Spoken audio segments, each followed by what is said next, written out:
Jean-Paul en un mot, curieux, insatiable, populaire, beau, gai, joyeux. J'ai dit plusieurs mots là, donc vous les compilez.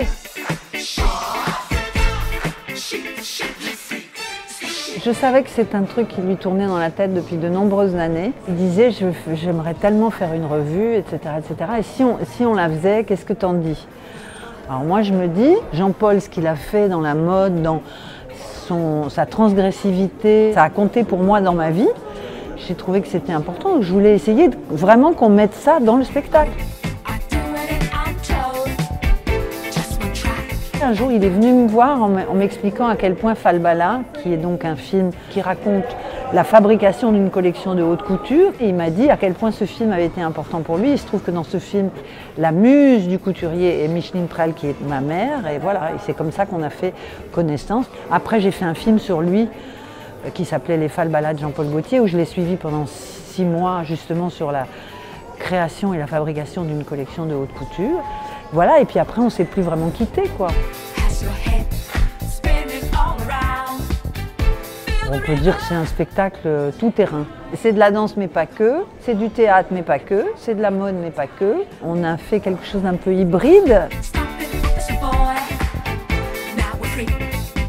Je crois qu'on a fait un casting vraiment de personnalités très diverses, comme Jean-Paul le faisait d'ailleurs dans ses défilés, c'est-à-dire avec des corps différents, des façons de danser différentes, des façons de bouger, de jouer. Tout d'un coup, la chimie prend.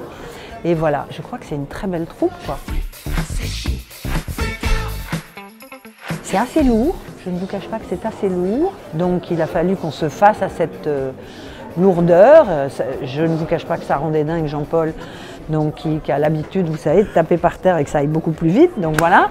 Donc on a dû s'ajuster à des paramètres qui ne sont pas ceux avec lesquels on a l'habitude de travailler.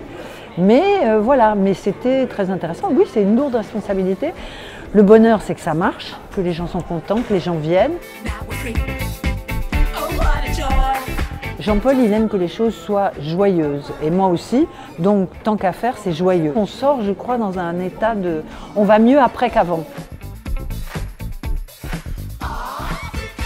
La vie de Jean-Paul est absolument marquée par le fait d'avoir eu un grand amour, et que ce grand amour est mort du sida. Et ça permettait d'évoquer cette période qui était une hécatombe, qui a fait disparaître des quantités et des quantités de gens très proches et dont on a l'impression parfois que, comme ça aujourd'hui, on pourrait se dire que ça n'a presque pas existé. Mais il fallait le faire dans une idée de on va s'en sortir. Donc c'est émouvant, mais j'espère positif.